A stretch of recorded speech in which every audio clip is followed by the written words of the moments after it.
Breaking news చూస్తున్నాం. భారత్ పై China మరోసారి కుట్రలు పన్నుతోంది. అరుణాచల్, అసోం రాష్ట్రాలను లేపేసేందుకు స్కెచ్ వేస్తోంది. 14 లక్షల కోట్లతో వాటర్ బాంబ్ ప్రాజెక్టు చేపడుతోంది. బ్రహ్మపుత్ర నదిపై ఒక భారీ ప్రాజెక్టు నిర్మాణానికి శ్రీకారం చుట్టింది చైనా.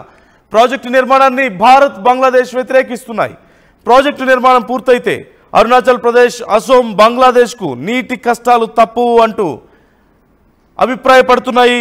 ఒకవేళ రెండు దేశాల మధ్య ఏదైనా సంఘర్షణ సంభవించినా సరే చైనా ఈ కొత్త డ్యామ్ నుంచి ఒక్కసారిగా భారీ పరిమాణంలో నీటిని విడుదల చేస్తే అక్కడి భూభాగాలు ముంపుకు గురయ్యే ప్రమాదం ఉంది అంటూ కూడా కొన్ని అంచనాలు ఉన్నాయి. ఈ నేపథ్యంలో భారత్ వ్యతిరేకిస్తుంది. ముఖ్యంగా భారత్లో అరుణాచల్ ప్రదేశ్ ప్రాంతానికి, అసోం ప్రాంతానికి కూడా ఇది పెద్ద సమస్యగా మారే అవకాశం కనిపిస్తోంది.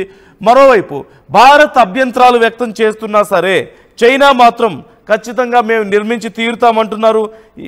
1.2 ట్రిలియన్ యువాన్ల అంచనాల వ్యయంతో వేర్వేరు చోట్ల మొత్తం 5 హైడ్రో పవర్ స్టేషన్లు నిర్మించనున్నారు. 2023 నాటి ఒక నివేదిక ప్రకారం మనం చూస్తున్నాం డీటెయిల్స్. మొత్తం దీని ద్వారా ఈ ప్రాజెక్ట్ కనుక ఫినిష్ అయితే, ఈ జల విద్యుత్ ప్రాజెక్టు పూర్తయితే ప్రతి ఏటా 300 బిలియన్ కిలోవాట్ల విద్యుత్ ఉత్పత్తి సాధ్యం కాబోతోంది అంటూ తెలుస్తోంది. మొత్తం 30 కోట్ల మంది చైనీయులకు ఏడాదికి సరిపడే అవసరాలు తీరుతాయంటూ కూడా చెప్తున్నారు. అయితే ప్రాజెక్టుకి ఈ ప్రాజెక్టు మీద ఇంత భారీగా నిర్మించడం వల్ల భారత్కు నష్టపోయే అవకాశం ఉంటుంది అంటున్నారు. బంగ్లాదేశ్ కూడా కొంత నీటి సమస్యలు వచ్చే అవకాశం ఉంది. రేపేదైనా సమస్య వస్తే చైనా ఖచ్చితంగా ఈ ప్రాజెక్టుని కూడా ఒక ఆయుధంగా ఉపయోగించుకునే అవకాశం ఉంది అంటూ కొంత ఆందోళన వ్యక్తం చేస్తున్నారు. ఈ అంశానికి సంబంధించి ఫుల్ డీటెయిల్స్ మా కొలీగ్ సచిన్ అడిగి తెలుసుకుందాం. సచిన్, డీటెయిల్స్ ఎలా చూడొచ్చు మనం చైనా ప్రయత్నాన్ని? ఇది చైనా ప్రజల అవసరాల కోసంగానే కాకుండా అవసరమైతే భారత్ మీద కానీ లేదంటే బంగ్లాదేశ్ మీద కానీ దెబ్బతీయడానికి, తమతో ఏదైనా సమస్య వస్తే దెబ్బతీయడానికి కూడా ఇది ఉపయోగించుకునే అవకాశం ఉంది అంటున్నారు.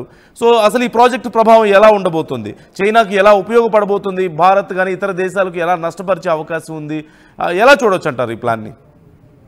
దీనికి సంబంధించి ఇప్పటికే భారత్ చర్యలకు ఉపక్రమించిందని చెప్పుకోవాలి. ఎందుకంటే ఈ భారీ విద్యుత్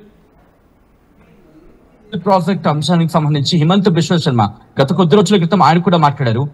ఆయన మాట్లాడిన అంశాన్ని ఇక్కడ పూర్తి చేసే ప్రయత్నం చేస్తున్నారు. వాళ్ళు ఒకటే చెప్పడం జరుగుతోంది, భారత్ కు ఎటువంటి నష్టం ఉండదు, భారత్కి నష్టం కలిగేలా ఒకవేళ ఎవరైనా చర్యలకు ఉపక్రమించే పరిస్థితి ఉంది అనుకున్న పక్షం కావచ్చు, లేకపోతే అటువంటి సందర్భాలు ఉంటాయి, దానికి తగినట్టుగానే ఇటు భారత్ కూడా చర్యలకు ఉపక్రమించింది అనేది ఆయన చెప్పిన మాట. మరి ముఖ్యంగా బ్రహ్మపుత్ర నదికి సంబంధించి ఇటు భారత్ లోనే ఎక్కువ భాగంగా దానికి ఉపనదులతో వచ్చే వాటర్ చేసే ప్రయత్నం చేస్తున్నారు. ఆయన చెప్పుకొచ్చిన సందర్భం ఆయన గతంలో చేసిన ట్వీట్ కనుక ఈ పాసిబుల్ మనకి మనం మాట్లాడుకుంటే కనుక అక్కడ మెన్షన్ చేశారు. ఆయన ఒక మాట చెప్పడం జరిగింది. ఎందుకంటే ఎటువంటి ఇబ్బందికర వాతావరణం ఇటు భారత్ కు లేదు, అటువంటి పరిస్థితులు వచ్చే అవకాశం లేదు అంటూ కూడా హిమంత బిశ్వ శర్మ ఆయన చెప్పుకొచ్చిన సందర్భం. ఆయన ఏమంటున్నారంటే ఉపనదులకు సంబంధించి మాట్లాడుకునే సందర్భంలో అవి మన వైపు ఎక్కువగా ప్రవహిస్తూ ఉంటాయి. కాబట్టి ఈ పరంపరలో అంటే ఈ సిచ్యువేషన్ లో నార్త్ ఈస్ట్ ఉండే ఇష్యూస్ అంతగా ఉండకపోవచ్చు అనే అభిప్రాయాన్ని ఆయన వ్యక్తం చేశారు. సో ఈ క్రమంలో చూసుకుంటే అంత ఇంపాక్ట్ ఉండకపోవచ్చు అనేది మనకు అందుతున్న సమాచారం. సో దాంతో పాటు మరి ముఖ్యంగా ఈ భారీ జల విద్యుత్ ప్రాజెక్ట్ కి సంబంధించి మాట్లాడుతున్న సందర్భంలో చెప్పుకోవాలి, ఇప్పటికీ చైనా మన మీద దీన్ని గురి పెడుతుందా అంటే కనుక ఇప్పుడున్న సినారియోలు, ఇప్పుడున్న పరిస్థితుల్లో లేదు అనే మాట వినిపిస్తోంది. ఎందుకంటే Russia at the same time ఇప్పుడు మీడియేటర్ గా వ్యవహరిస్తోంది భారత్ కు, చైనాకు అనే అంశం వినిపిస్తున్న తరుణంలో ఈ ప్రాజెక్టు నిర్మాణానికి సంబంధించి అంత వేగంగా ఉరకలు పెట్టే అవకాశం ఉండకపోవచ్చు. ఒకవేళ ఉరకలు పెట్టించినా ఇక్కడ ప్రధానంగా వినిపించే డ్యామ్ కనుక కడితే ఆ భారీ డ్యామ్ నుంచి ఒక్కొక్కరిగా నీటిని విడుదల చేస్తే దిగువకు భారత్ కు ఎక్కువగా వాటర్ రిలీజ్ చేసే అవకాశం ఉంటుంది. ఈ నేపథ్యంలోనే భారత్ కు అరుణాచల్ ప్రదేశ్ కావచ్చు, అస్సాం కావచ్చు భారీగా ప్రమాదం ఉంటుంది, ఆ ప్రాంతం మీద ప్రభావం ఉంటుందంటూ కూడా. సో ఈ సినారియోలో ఇప్పటికే భారత్ అప్రోచ్ అయింది, భారత్ చైనాతో మాట్లాడింది. ఒకటే చెప్పొచ్చు, మీరు కట్టాలనుకుంటే కట్టుకోండి, అఫ్ కోర్స్ అభ్యంతరం వ్యక్తం చేశాం, బట్ వాళ్ళ దేశంలో వాళ్ళు వినే పరిస్థితి కూడా ఉండదు. సో ఈ క్రమంలోని వాళ్ళకు ఒకటే చెప్పింది, ఈ కట్టే కట్టుకోండి కానీ బట్ ఒకవేళ నీటిని విడుదల చేసే క్రమంలో మాకు చెబితే కనుక సో దట్, ఎందుకంటే రెండు దేశాల మధ్య ఎప్పుడు ఉంటూ ఉంటుంది. సో చెబితే కనుక ఆ నీటిని విడుదల చేసే క్రమంలో భారత్ జాగ్రత్తలు తీసుకుంటుంది. అంటే బహుశా ఒక యుద్ధ వాతావరణం వచ్చేటప్పుడు వీటిని ఉపయోగించే అవకాశం ఉంది. ఇప్పుడు చైనాకి భారత్ కి మధ్య యుద్ధ వాతావరణ సందర్భాలంటే అలాంటివి లేవు. బట్ భారత్ కూడా దీనికి తదనుగుణంగానే అడుగులు వేస్తోంది. ఎక్కడక్కడ మన ప్రాజెక్టులు కట్టే అవకాశం ఉంటుంది. దాంతో పాటు నిజంగా అంత తీవ్రత ఉందా? అస్సాం సీఎం హిమంత బిశ్వ శర్మ మాట్లాడిన సందర్భంలో ఆ మాట చేసుకుంటే ఆయన సందర్భం ప్రకారం ఎక్కువగా మన వైపు వచ్చే అవకాశం అంతగా ఉండకపోవచ్చు, ఆ ఇంపాక్ట్ అంతగా ఉండకపోవచ్చు అనేది హిమంత బిశ్వ శర్మ చెప్పిన మాట. రైట్. ఆ క్రమంలో చూసుకుంటే కనుక ఇప్పుడున్న సిచ్యువేషన్ లో అంత ప్రమాదకర సిచ్యువేషన్ అనేది ఎదుర్కొనే ఆ సిచ్యువేషన్స్ అయితే లేవని అనుకోవాలి మనకి. రైట్.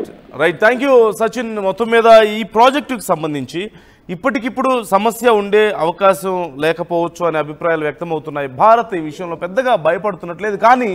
కానీ చైనా యొక్క వైఖరి గురించి తెలిసిన వాళ్ళు ఎవరైనా సరే ఖచ్చితంగా బోర్డర్లో ఇంత పెద్ద ప్రాజెక్టు చేపడుతుంటే ఒక దేశానికి, అందులోనూ భారత్ లాంటి దేశాలతో తీవ్రంగా పోటీ పడుతుంది చైనా. వాణిజ్యపరంగా సరే చాలా రకాల విషయాల్లో చైనా మన భారత్ యొక్క ఎదుగుదలని తట్టుకోలేకపోతుంది, అభివృద్ధిని చూడలేకపోతుంది. ఈ నేపథ్యంలో పాకిస్తాన్తో కలిసి కుట్రలు అనేక సందర్భాల్లో చేయడాన్ని కూడా మనం చూసాం. ఈ తరుణంలో చైనాని ఇంత క్లోజ్గా రానివ్వడం కానీ, ముఖ్యంగా భారత్ షేర్ చేసుకుంటున్నటువంటి జలాల విషయంలో పూర్తిగా చైనా ఆధిపత్యానికి అవకాశం కల్పించే ఇలాంటి ఒక భారీ ప్రాజెక్టుకు అనుమతి ఇవ్వడం కానీ, అలాంటి భారీగా ప్రాజెక్టులు కడుతున్నప్పుడు చూస్తూ ఊరుకోవడం కానీ భారత్కు ఫ్యూచర్లో ఏమైనా నష్టం కలిగించే అవకాశం ఉందా అనే ఆలోచనలో కూడా ఉన్నట్లుగా తెలుస్తోంది. ముఖ్యంగా సరిహద్దు ప్రాంతాలు అరుణాచల్ ప్రదేశ్ కానీ అసోం కానీ వీటికి ఎంతవరకు సమస్య వాటిల్లే అవకాశం ఉంది అనే విషయాల్లో భారత్ ఇప్పటికే అంచనాలు వేసుకుంటుంది. మొత్తం మీద చైనా ప్రపంచంలోనే అత్యంత భారీ జల విద్యుత్ ప్రాజెక్టు బ్రహ్మపుత్ర నది ప్రవాహ మార్గంలో మొదలుపెట్టింది. భారత్ నుంచి కొన్ని అభ్యంతరాలు ఉన్నప్పటికీ కూడా, అటు బంగ్లాదేశ్ నుంచి కొన్ని అభ్యంతరాలు ఉన్నప్పటికీ కూడా వాటిని పెద్దగా కేర్ చేయడం లేదంటూ తెలుస్తుంది. అరుణాచల్ ప్రదేశ్, అస్సాంలో నీటి అవసరాలు తీర్చే బ్రహ్మపుత్రపై ఇంతటి భారీ ప్రాజెక్టు నిర్మిస్తే పెను ప్రభావం చూపించే అవకాశం ఉంది అనే అభిప్రాయాలు కూడా ఉన్నాయి భారత్ మీద. ఈ నేపథ్యంలో ఒక $167.8 బిలియన్ అంచనా వ్యయంతో ఈ డ్యామ్ను నిర్మిస్తున్నట్లుగా తెలుస్తుంది. ఈ బ్రహ్మపుత్ర నదిని చైనాలో యార్లాంగ్ జాంగ్ బోగా పిలుస్తారు.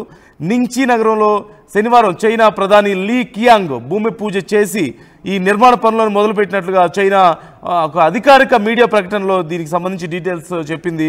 టిబెట్ ప్రాంతంలోని నింగ్చి మెయిన్ లింక్ జల విద్యుత్ కేంద్రం వద్ద ఈ పనులు శనివారం మొదలయ్యాయి. ఈ హైడ్రో పవర్ ప్రాజెక్టు ప్రపంచంలోనే అత్యంత భారీ మౌలిక సదుపాయాల ప్రాజెక్టుగా కూడా రికార్డుకు ఎక్కబోతోంది అంటున్నారు.